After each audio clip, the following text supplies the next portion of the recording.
Kristen memberitakan tentang kebangkitan, orang Islam memberitakan tentang kematian. Nih, saya bacakan. Terus. Nih, di dalam Kisah Para Rasul, saya bacakan ya. Nih, Kisah Para Rasul. Dengan cerita tadi sudah jelas sebenarnya. Saya bacakan nih. Nih, Yesus terangkat ke surga. Kisah Para Rasul pasal yang pertama ayat yang ke-6. Saya mulai dari ayat yang ke-6 sampai yang ke-11. Sabar. Maka bertanyalah mereka yang berkumpul di situ, Tuhan, maukah engkau pada masa ini memulihkan kerajaan bagi Israel? Jawabnya, engkau tidak perlu mengetahui masa dan waktu yang ditetapkan Bapa sendiri menurut kuasanya. Tetapi kamu akan menerima kuasa kalau Roh Kudus turun ke atas kamu, dan kamu akan menjadi saksiku di Yerusalem dan di seluruh Yudea dan Samaria dan sampai ke ujung bumi. Nih, sesudah ia mengatakan demikian, terangkatlah ia, disaksikan oleh mereka, dan awan menutupinya dari pandangan mereka. Ketika mereka sedang menatap ke langit, tiba-tiba berdirilah dua orang berpakaian putih dekat mereka dan berkata kepada mereka, hai orang-orang Galilea, mengapa kamu berdiri melihat ke langit? Yesus ini yang terangkat ke sorga meninggalkan kamu akan datang kembali dengan cara yang sama seperti kamu melihat dia naik ke sorga. Amin. Perhatikan. Artinya apa? Artinya apa? Menurut kesaksian para saksi mata, murid-murid yang melihat langsung, makanya dalam Injil itu dikatakan, apa yang kami lihat dengan mata kepala kami, apa yang kami raba dengan tangan kami tentang firman yang hidup, itulah yang kami beritakan kepada kamu. Jelas? Gitu ya. Diberitakan, kebangkitan Yesus itu diberitakan kepada segala bangsa, sampai ke Indonesia, sampai ke Samosir, sampai ke Balige. Berarti, oke, sudah boleh saya bicara ya? Silakan. Berarti secara logika yang Anda bangun dari tadi, yang Anda katakan tadi, kita tidak boleh berpatok terhadap dogma, bahwa itu narasi yang Anda sampaikan tadi menggugurkan statement Anda sebelumnya. Kenapa? Karena Anda mengatakan Yesus naik ke surga. Tapi ketika dia di dalam kubur, dan ketika ada seseorang yang hendak mengusapi dia, meramu dia, iya, membalsam dia, tidak ada yang melihat dia keluar dari kubur, kemudian proses dia keluar seperti apa, duduknya seperti apa, berdirinya, tidak ada. Saya tanggapi? Seperti itu, saudara. Bisa saya tanggapi? Iya, silakan. Baik, saya tanggapi. Boleh, ya? silakan. Baik. Seandainya setelah peristiwa Yesus tidak ada di dalam kubur, tapi dia tidak pernah menampakkan diri, bisa kita katakan mayatnya dicuri orang. Ya, kesimpulannya mayatnya dicuri orang. Seperti yang digosipkan oleh Mahkamah Agama. Ya, mereka menebarkan satu isu, bilang saja kepada prajurit-prajurit penjaga yang menjaga kubur itu. Kan ketika prajurit-prajurit ditempatkan di makam itu, di kubur itu, tetapi gempa bumi yang hebat membuat mereka lari tunggang langgang, mereka meninggalkan makam itu. Lalu Mahkamah Agama, orang-orang Yahudi dan ahli-ahli Taurat bilang, saya kasih kamu uang, tutup mulut, tapi kamu jangan cerita kalau ada gempa, kalau ada gini. Bilang aja mayatnya dicuri orang. Dan kabar itulah yang sampai hari ini tersebar di tengah-tengah orang Yahudi. Dicatat dalam Injil. Nah, sekarang begini. Apakah setelah Yesus bangkit, dia tidak pernah menampakkan diri satu kali pun? Dia menampakkan diri. Kepada Paulus, Rasul Paulus, dia menampakkan diri. Kepada Yohanes di Pulau Patmos, dia menampakkan diri dan berkata, lihat, aku telah mati, tetapi aku hidup sampai selama-lamanya. Tapi sekarang aku telah hidup sampai selama-lamanya. Kemudian dia menampakkan diri juga kepada Petrus. Dia menampakkan diri kepada murid-murid yang lain, dan menampakkan diri kepada 500 orang. Artinya kebangkitan Yesus disaksikan oleh para murid-muridnya, dan untuk itu, untuk memberitakan kebangkitan Yesus itu, murid-murid itu meninggalkan segala apa yang dia punya. Mereka memberitakan kebangkitan itu. Kata Yesus kepada mereka, ingat, kalian adalah saksi mata dari semuanya ini. Saksi mata, saksiku, mulai dari Yerusalem, Samaria, dan sampai ke seluruh ujung-ujung bumi. Saksinya. Itu yang tercatat di situ. Sedangkan di iman kalian, di iman Islam, apakah ada di dalam iman Islam Muhammad bangkit dari kubur? Nggak ada. Ya, Di tidak dalam ada, iman dia manusia Islam. biasa. Makanya saya bilang sudah tahu manusia biasa kok diikutin. Sudah tahu Ajarannya yang manusia biasa di alam kubur kok Apa malah ikut salahnya mengikuti kepadanya. ajaran? Secara logika, Anda kan tadi membangun sebuah premis logika ya. Secara logika, lebih baik mengikuti orang yang ada di dalam kubur ketimbang mengikuti hal-hal yang sifatnya halusinasi seperti itu, saudara. Ya kan? Ini berat saudara-saudara ini. Iya. Berat saudara. Secara logika, Sekarang begini. secara logika. Sekarang begini. Baik, makasih begini. Perhatikan. Ketika murid-murid menyaksikan apa yang dilihat oleh mereka, apa yang disaksikan oleh mereka, bagaimana Yesus membangkitkan orang yang sudah mati, bagaimana Yesus menyembuhkan orang yang lumpuh, bagaimana Yesus mencelikkan mata orang yang buta sejak lahir dan lain sebagainya, sampai bagaimana Yesus wafat dan kemudian bangkit. Apakah saya hanya menafikan begitu saja? Itu hanya omong kosong belaka. Apakah saya harus skeptis itu? Enggak, saya teliti dulu. Apakah ini hanya dongeng-dongeng saja? Saya teliti. Di mana kejadiannya ini, di mana? Oh, kejadiannya ada di Yerusalem. Pada masa pemerintahan siapa? Ada waktu itu gubernur yang pada waktu itu memerintah, namanya Pontius Pilatus. Apakah Pontius Pilatus ini tokoh fiktif? Oh enggak, saya baca lagi. Saya teliti semua. Ini bukan seperti kisah Mahabharata. Bukan seperti kisah Mahabharata yang ada Hanuman begini, enggak. Ya. Ketika saya baca, ada lokasinya, ada peristiwanya, ada tanggalnya, ada kejadiannya. Artinya ini semua adalah peristiwa sejarah. Ya kan? Lalu bagaimana saya mau menafikan itu? Bahwa ini omong kosong semua. Kalau begitu saya nggak pernah percaya Soekarno pernah ada. Saya nggak pernah percaya George Washington pernah ada. Karena semuanya saya dengar dari cerita-cerita. Nah, tetapi bagaimana di sini saya mengerahkan seluruh energi saya, kekuatan saya untuk meneliti. Apakah ini bohong-bohongan? Apakah ini hanya dongeng-dongeng saja? Saya periksa semuanya. Saya teliti. Bagaimana mungkin? Bagaimana mungkin? Ada sebuah cerita, ada sebuah dongeng, di situ lengkap dibilang kejadiannya begini. Pada waktu itu raja yang memerintah ini. Pada waktu itu inilah orang yang berkuasa di tanah itu. Begini. Nama imam besarnya adalah Kayafas. Saya teliti. Oh, naskah-naskah Yahudi menyebut, oh benar, imam besarnya Kayafas. Begini dan segala macam. Ada semua. Masa mau saya bilang ini dongeng? Sungguh saya nekat kalau bilang itu dongeng semua. Nekat saya bilang kalau itu dongeng. Nah, sekarang saya tanya umat Saya akan muslim. berusaha. Ya, oke, silakan. Coba silakan. Apa yang mau Anda bicarakan? Silakan.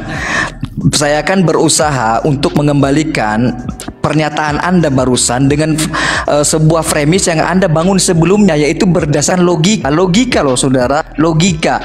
Lebih pantas mengikuti yang mana? Yang sudah di kuburan atau yang naik ke surga? Ya lebih pantas mengikuti yang di kuburan karena jelas kuburnya ada. Logika, saudara. Kalau Logika. begini, kalau Anda mau ikut orang yang di kuburan, nggak usah jauh-jauh ke kuburan yang di Mekah. Di dekat rumah saya ada kuburan, ikutin aja mereka. Nggak usah Seandainya jauh-jauh. dia guru meninggalkan sebuah ajaran, maka saya akan ikuti juga dia. Nah, sekarang begini, dia mengajarkan seorang guru apa? meninggalkan sebuah. Baik, begini. Siapa? Muhammad mengajarkan hidup yang kekal. Muhammad mengajarkan kehidupan setelah kematian. Makanya beriman kepada kebangkitan. Itu kan salah satu rukun dalam agama Islam. Beriman kepada kehidupan yang akhirat, betul?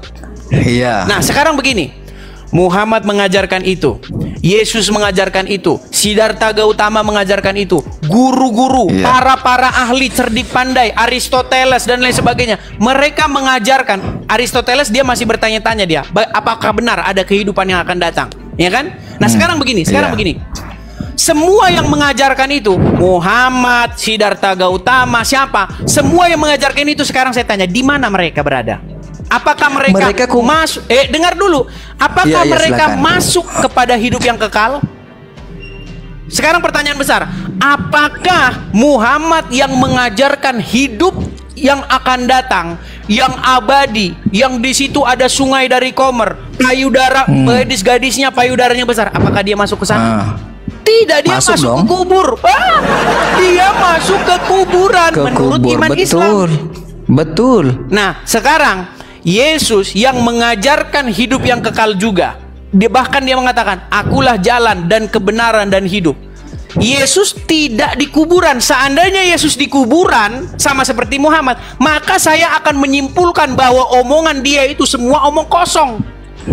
Tetapi karena Yesus bangkit, dia mengalahkan maut, dia masuk kepada hidup yang kekal itu, maka saya layak, saya pantas mempercayai dia bahwa segala yang dikatakan dia itu benar. Sekarang bagaimana Secara saya mau logika. percaya sama Muhammad? Muhammad aja ada di kuburan. Bagaimana Ya, saya secara mau logika. percaya kepada Muhammad? Muhammad cerita tentang kehidupan yang kekal. Dia aja ada di kuburan.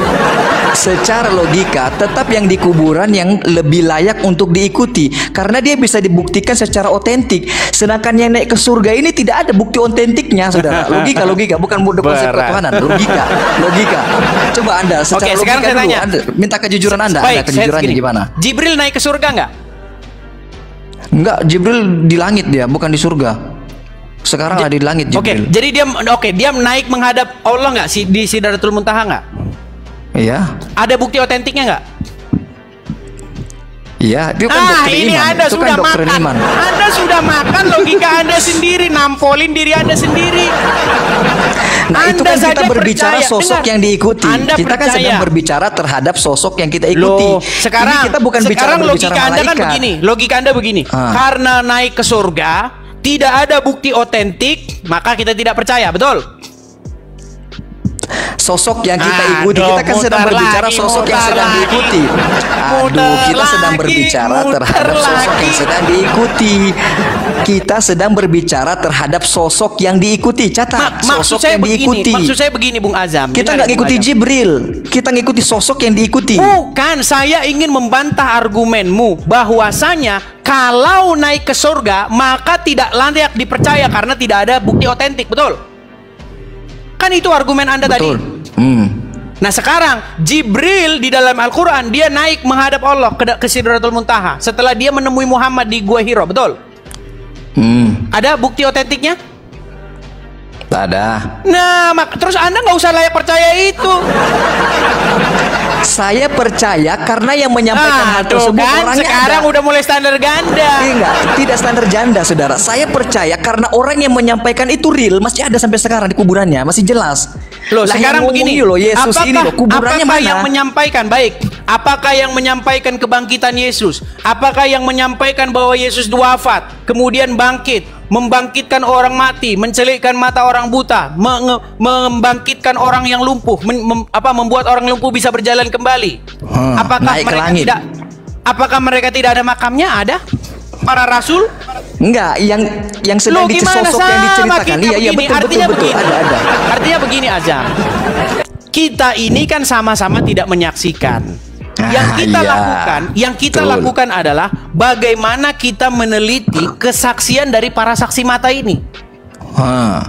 Saksi mata ini benar-benar nggak layak, nggak dia dipercaya? Saksi mata ini sumber-sumbernya bagaimana? Sumber-sumbernya Metodologi apa yang saudara gunakan untuk memverifikasi berita tersebut? Baik, silakan. ini mantap. Ini sudah baru ribuan pertanyaan tahun yang loh bagus. jaraknya. Ini pertanyaan yang bagus. Metodologi apa yang saudara gunakan? Baik, ini pertanyaan yang bagus. Gini, sekarang di dalam ilmu sejarah itu ada berbagai macam disiplin ilmu sejarah.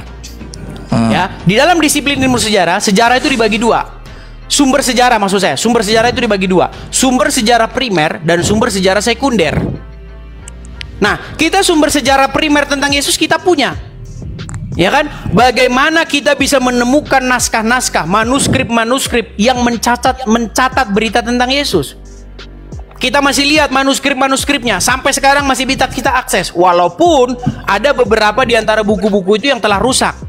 Ada yang hanya tinggal beberapa lembar, ada yang masih utuh, ada yang masih ini. Artinya saya menaruh harapan, artinya saya punya harapan bahwa kepercayaan saya itu bukan hanya omong kosong. Artinya saya percaya bahwa ada naskah-naskah yang mencatat itu. Sekarang saya kasih perbandingan aja. Aristoteles yang kita percaya, yang kita sekolah belajar di dalam filsafat, ilmu-ilmu filsafat, kita belajar Aristoteles, kita belajar Socrates, kita belajar. Tahu nggak sumber-sumber sejarah tentang mereka itu nggak beberapa lembar doang. Tahu nggak? Hanya beberapa naskah yang mencatat tentang sosok keberadaan Aristoteles. Tapi kenapa kita tidak pernah meragukan? Kenapa tidak pernah kita meragukan Socrates bahwa dia sosok yang pernah ada? Makanya saya bilang, ini sebuah kemunafikan kalau kita menyangkal bahwa apa yang diceritakan di dalam Injil itu adalah fakta dan kebenaran. Nah, sekarang saya tanya balik kepada Begini Anda. loh, ya, silakan. Sekarang saya tanya balik kepada Anda. Silakan. Coba, sumber sejarah yang kita pakai untuk merekonstruksi biografi Muhammad, jujur, dari mana? Dari mana? Sirah Nabawiyah. Muhammad, ya, Sirah Nabawiyah, mantap, ini pinter. Nah, Sirah Nabawiyah, setelah mantap. saya periksa, setelah saya teliti Sirah Nabawiyah, tidak ada manuskripnya. Saya simpulkan bahwa Sirah Nabawiyah murni karangan orang-orang abad ke-18 dan 19. Saya sudah cari bagus. manuskripnya. Itu bagus. Di mana? Bagus. Di mana ada? Sebentar, di mana ada manuskrip yang menulis Muhammad lahir pada masa pemerintahan siapa? Siapa raja yang berkuasa pada waktu Muhammad dilahirkan? Setelah saya baca, bagus. saya baca, dikatakan di situ di dalam buku Sirah Nabawiyah itu, dada Muhammad dibelah, diambil hatinya, dicuci pakai air jam-jam, lalu dimasukkan ke dalam dadanya iman, kebajikan. Saya baca, sungguhkah ini benar-benar cerita atau dongeng-dongeng? Nah, bagus, itu bagus. Sekarang saya tanya, Bahwa betul tidak ada riwayat seperti itu tentang Muhammad?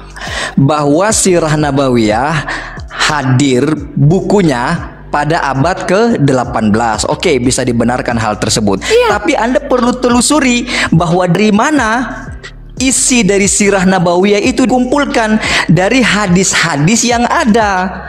Hadis-hadis yang ada itu disampaikan kepada orang yang menyampaikan hadis tersebut. Itu seluruh jalur-jalurnya dapat diverifikasi. Profil kehidupannya, seperti apa cara hidupnya, siapa saja murid-muridnya, siapa gurunya, semua dapat diverifikasi, tercatat dalam buku namanya Rijal. Baik, Ilmu saya tanggapi. Rijal. Bisa saya tanggapi? Iya, silahkan. Baik. Sedangkan apa yang tertera dalam Bible ribuan tahun yang lalu tidak ada sistem seperti itu. Baik.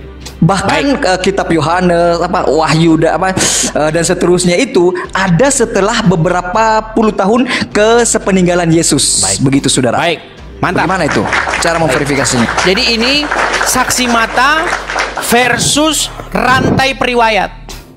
Perhatikan, mana yang lebih akurat? Gini, di dalam Islam ada dia itu yang disebut dengan matan. Periwayat. Sanad. Iya, sanad atau periwayat. Rantai. Jadi si ini bilang bahwa si ini bilang, si ini bilang bahwa si ini bilang, si ini bilang bahwa. Tapi teman-teman perlu tahu ini, bahwa ketika itu ditulis, semua orang yang dibilang bahwa ini bilang begini, ini bilang begini, itu semuanya sudah meninggal. Semuanya sudah meninggal. Ketika Bukhari disebutkan, ya, Bukhari disebutkan dia berasal dari Persia.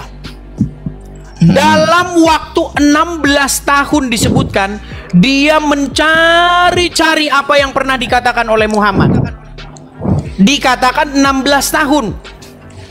Dalam rangka 16 tahun itu, dia konon katanya telah meneliti 600.000 hadis.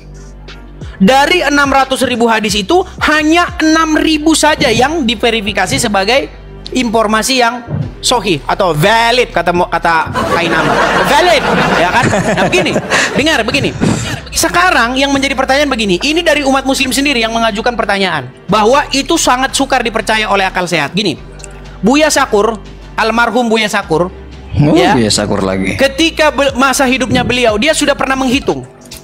Kalau kalau Bukhari mengumpulkan 600.000 selama 16 tahun, sudah dibagi sama dia, sudah dapat angkanya bahwa dia meneliti satu hadis itu hanya dalam waktu 15 menit. Sekarang saya tanya, kapan naik kontaknya? Kapan dia nemuin si fulan?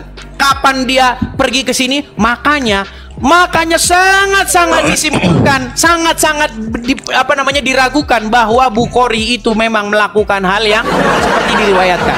Kemudian yang kedua, dengar yang kedua. Ini kembali kepada pertanyaan yang awal tadi. Gini, ketika Anda ingin menceritakan sesuatu, kalau Anda saksi mata, Anda tidak perlu sanad. Anda saksi mata ini, masa Anda perlu sanad? Petrus ketika meriwayatkan, apakah dia perlu sanad?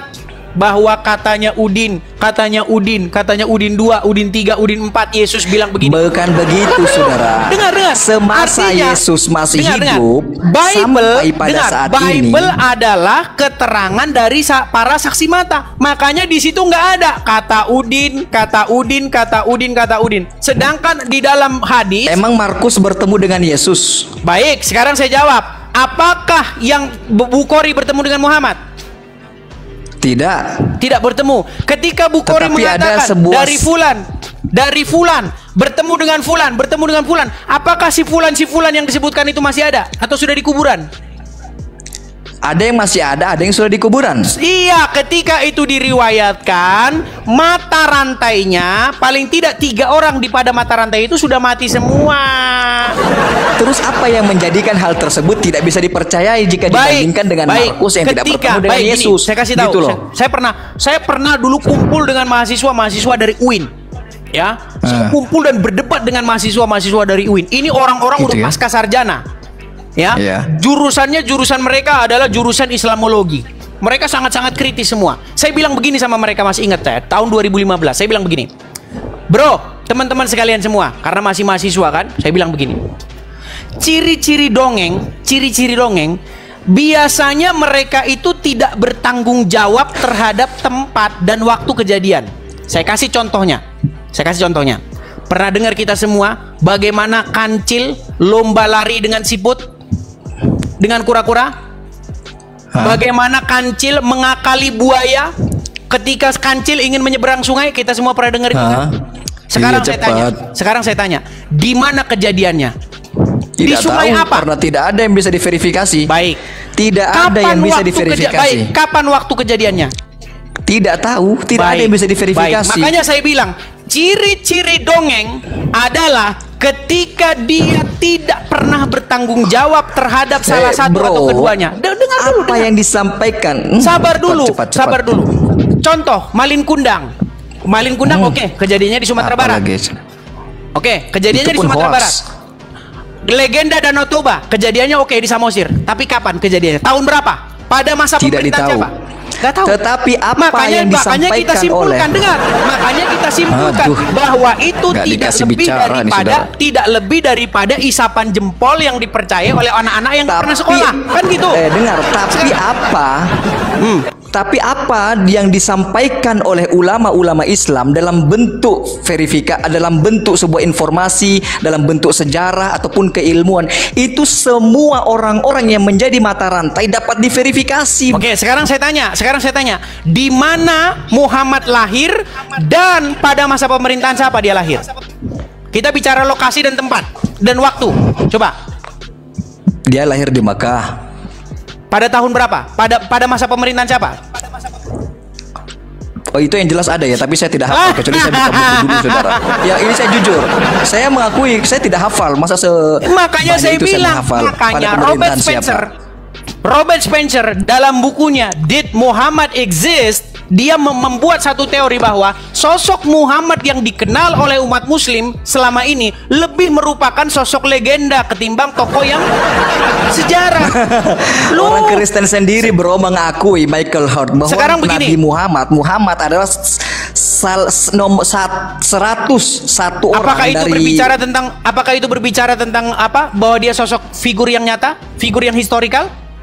Ya, tidak mungkin dibuatkan sebuah buku kalau tidak historikal. Kalau hanya tokoh yang mempengaruhi, banyak orang yang terinspirasi dari Superman, banyak orang yang terinspirasi. Apakah ada orang yang mengangkat Superman sebagai tokoh? Saya waktu masa kecil saya terinspirasi dengan sosok Wiro Sableng.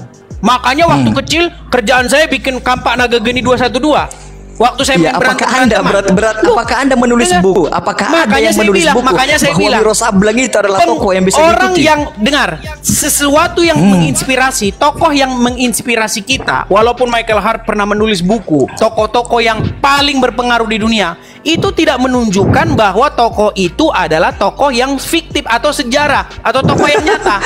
Tidak Loh, mungkin ditulis sebagai saya tokoh saja. kalau dia tidak Sekarang saya tanya, real keadaannya. berapa banyak orang yang percaya kepada terinspirasi dengan Raden Kian Satang?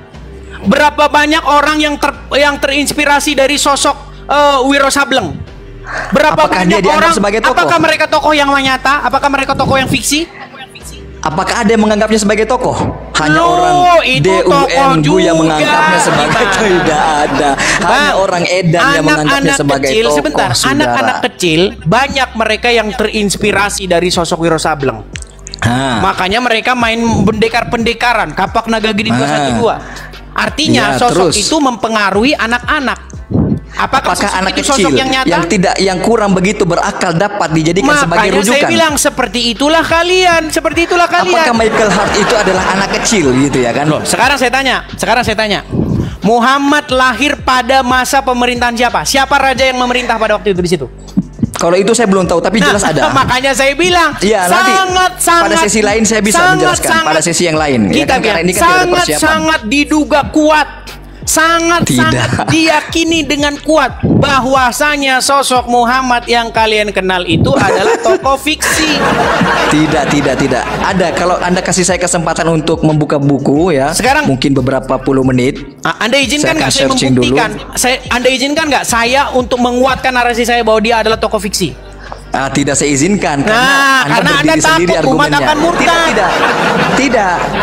Anda Saya takut belum umat Anda akan kasih murtad. kesempatan. Mungkin di kesempatan yang lain ya, kapan-kapan besok atau kapan saya naik, saya akan jelaskan pertanyaan Anda ini. Karena Loh. ini tidak ada persiapan tadi. Sekarang begini Azam, dengarkan ya Azam ya. Ya, gimana? Pertama-tama di dalam sebuah riwayat disebutkan dada Muhammad itu dibelah. Terus apa Kemudian masalahnya? diambil hatinya. Apa masalahnya? Kemudian dicuci dengan air jam-jam. Apa salahnya gitu? Sekarang tolong pakai akal logika yang sehat. Menurut ayat itu katanya hati Muhammad itu ingin dibersihkan dari noktah-noktah. Betul? Ya, bukan ayat itu, kisah. Iya, dari cerita kisah gitu. itu, dari sirah itu, sirah Nabawiyah itu. Sekarang saya tanya. Kalau Anda punya pahit hati, Anda punya rasa iri, dengki, penyakit hati, apakah Anda pergi ke dokter? Dokter, bedah dong hati saya, dada saya, cuci dong hati saya ini, biar hati saya bersih.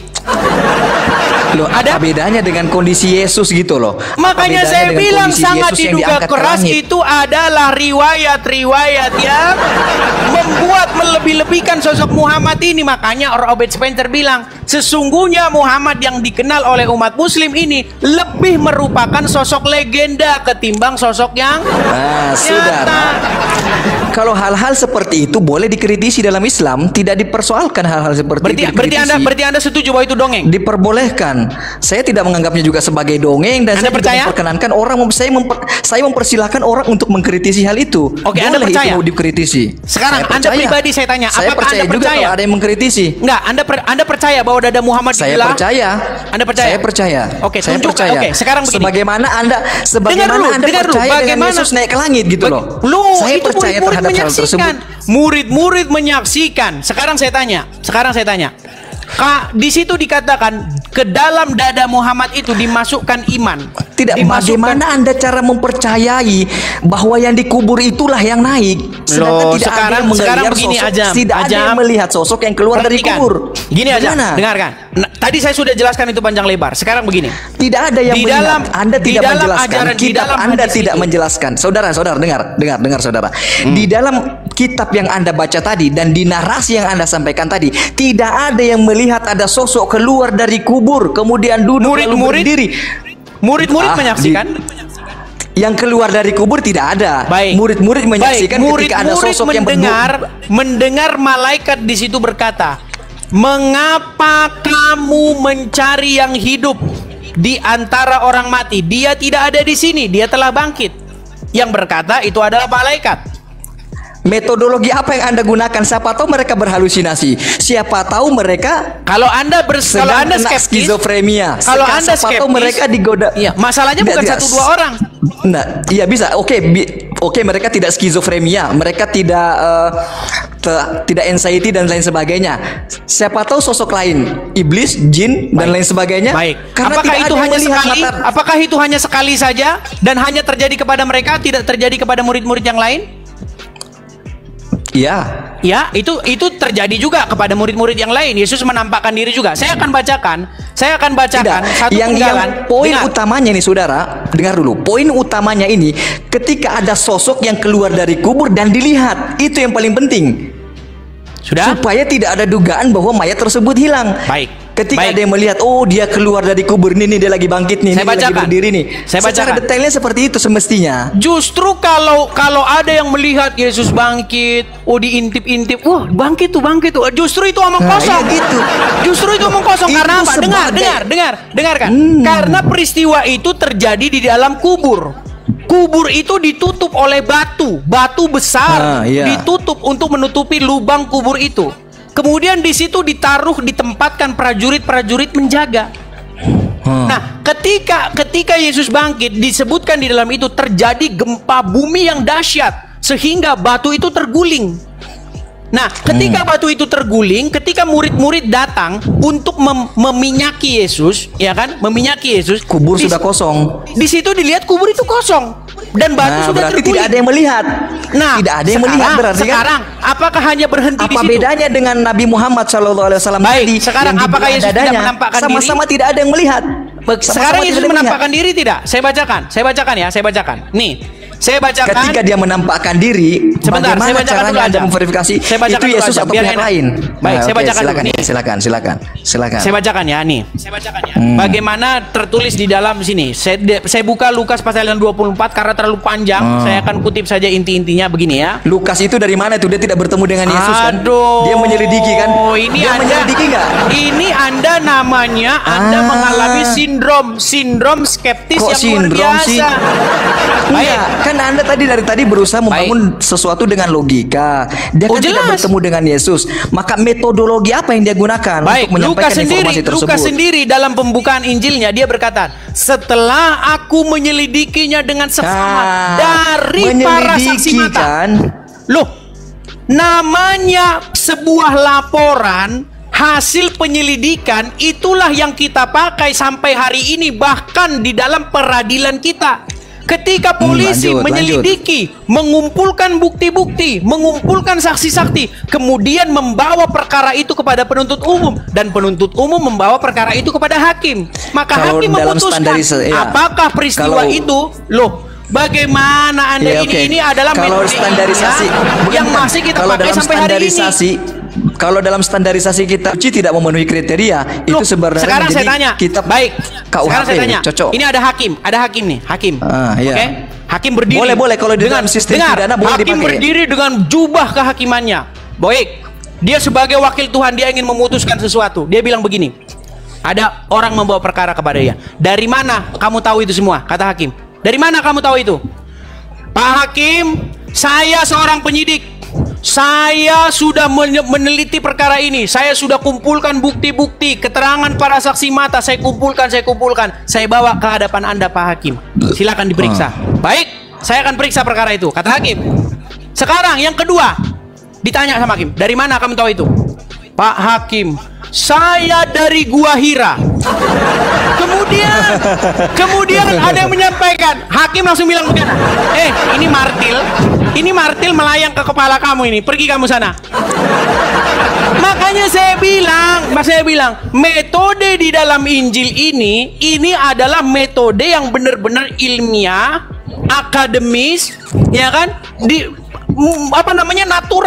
Natural. Ini betul-betul yang masih bisa layak kita percaya. Lalu bagaimana kita percaya dengan keterangan orang masuk dalam gua bercerita tentang Yesus?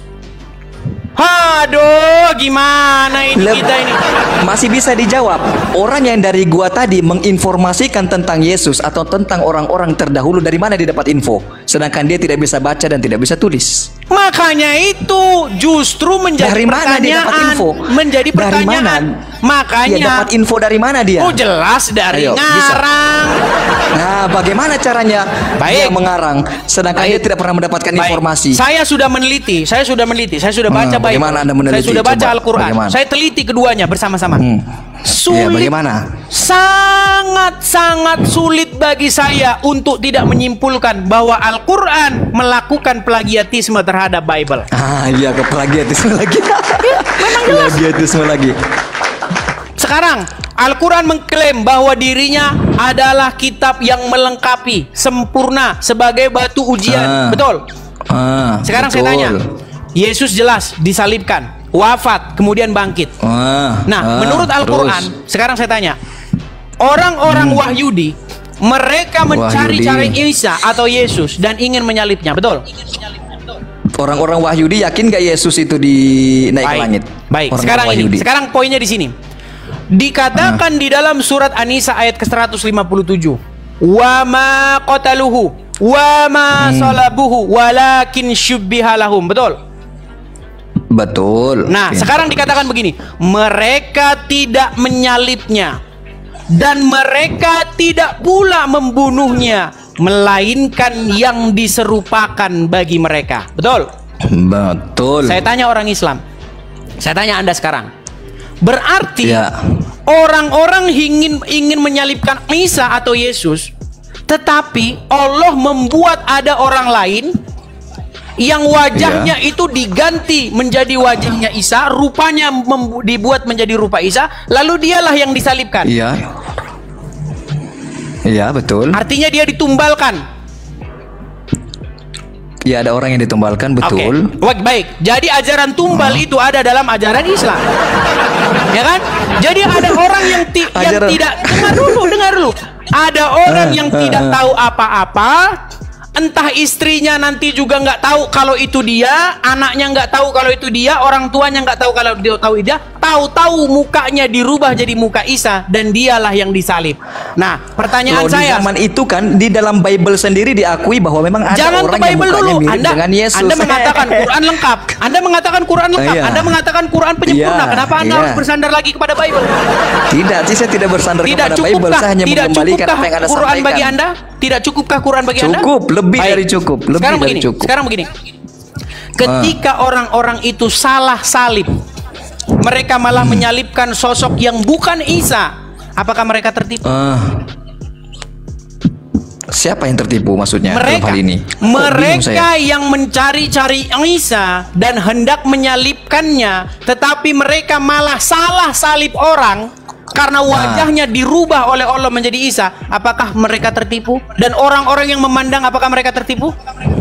Mereka tertipu. Tertipu. Kalau mereka tertipu, berarti ada penipunya. Siapa penipunya? Kok gitu? Framing lagi. Framing lagi. Framing lagi. Ini kan bentuk penyelamatan. Ini kan bentuk penyelamatan. Loh, sekarang saya Sosok tanya, yang memiliki oke lah dia otoritas menyelamatkan, tertinggi kepada dia orang yang menyelamatkan dengan dikasihinya. cara menumbalkan orang lain, betul? Bukan menumbalkan orang lain, tapi orang itu sendiri yang menawarkan dirinya. Bagaimana sih? Mana dalam Al-Quran mana dikatakan saya mau menjadi martir demi rela menjadi kamu, muka kamu pindahin ke muka saya, nggak tahu dulu ada peran plastik atau enggak. Itu dalam sebuah sejarah dikisahkan seperti itu, bro. Tapi terlalu panjang lah itu, bro. Loh, bro, begini, bro Azam. Di dalam Al-Quran tidak ada narasi bahwasanya ada orang ingin menggantikan Isa. Saya mau merelakan, mewakafkan diri saya, nggak ada. Nggak ada. Tapi itu narasi-narasi yang dikarang-karang oleh para ulama karena mereka tahu Al-Quran tidak lengkap dan tidak sempurna. Loh, kalau Al-Quran lengkap, kalau Al-Quran sempurna, nggak mungkin ditambahi bumbu-bumbu cerita itu. Sekarang begini, intinya begini. Mereka tadi tertipu. Gimana, bro? Mereka tertipu, betul? Betul, mereka tertipu, bro. Ketika mereka tertipu berarti ada penipunya, betul? Tidak ada, bro. Orang dia menawarkan dirinya sendiri. Oh, gimana sih? Bagaimana dia menawarkan mungkin dirinya ada sendiri, yang tertipu, saudara? bro? Bagaimana Ada mungkin orang ada yang tertipu tetapi tidak ada penipunya? Ada yang menawarkan sosoknya, bro. Di Quran surat berapa? Tidak ada dalam Al-Quran, bro. Tidak ada dalam Al-Quran. Berarti Anda mengatakan sesuatu berdasarkan bukan Al-Quran. Saya acuhkan. Bukti tidak diterima karena tidak ada dalam Al-Quran. Baik, sekarang begini. Gitu ya. Sekarang begini. Aduh, capek. Tolong, ketika ada orang-orang yang mengira bahwa itu Isa, penonton, orang-orang yang melihat, khalayak ramai melihat Isa disalibkan, padahal itu bukan Isa, wajahnya aja yang Isa, padahal orang yang bukan. Mereka tertipu. Dan ketika mereka tertipu, tolong jawab dengan tegas, siapakah yang menipu mereka? Siapa yang menipu mereka?